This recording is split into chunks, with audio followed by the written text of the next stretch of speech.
စိတ်ချမ်းသာရမအေးစိတ်ချမ်းသာရအောင်ဒီမှာလေသူသားလေးနဲ့ပြတော့ငယ်နည်းနည်းမှန်းရိုက်လာဟောရိုက်မတက်အဲ့ဒီမှာအဲ့တိုင်းနောက်လိုက်တာပြီးတာတော့ငယ်ချိန်ရုံပဲနှိမ့်လိုက်လားနှိမ့်တာပြီးနှိမ့်တာပြီးတာပြီးရပါတယ်ဘောလို့ကားဒါရ2ယောက်တယ်3ယောက်6ယောက်9ယောက်9ယောက်ပြည့်ရတယ်ရိုက်လာတယ်ရောက်ပြလိုက်ပြီ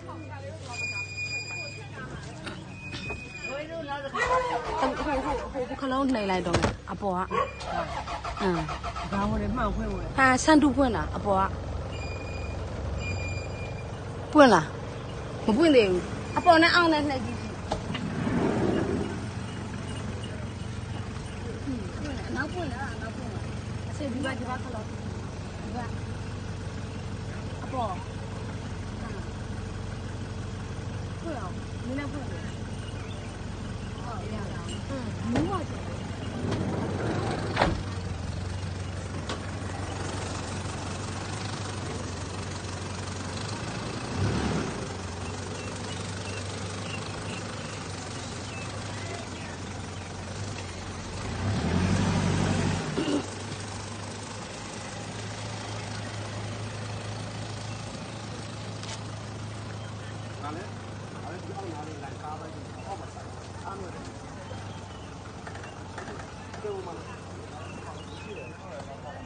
မေးဒီကားထဲမှာတို့ရင်းထောင်ကဘယ်နေရောက်လဲ6ရောက်ပတ်သက်ပိုင်နေရတယ်55မိနစ်လောက်ထွက်တော့မပြီးတော့6ရောက်လောက်ပဲပို့ရတော့ဘောနော်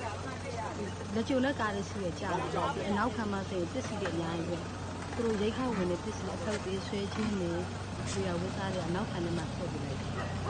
ဒီအစိတ်ခံမှာတော့ဒီအောင်တော့ပါဒီတို့ရဲ့မကြောက်လိုက်ပို့ပေးလိုက်ပို့ပေးလေပြတ်မယ်အဲ့လိုတော့ပြန်ပြီလားပြန်သွားပြီမလာတော့ဘူးအခုမကြောက်သွားမယ်နောက်သားပြန်တက်လာခဲ့ပေါ့ဟုတ်တယ်ပြန်ပြီလားတခါတည်းဒီလေဘယ်လို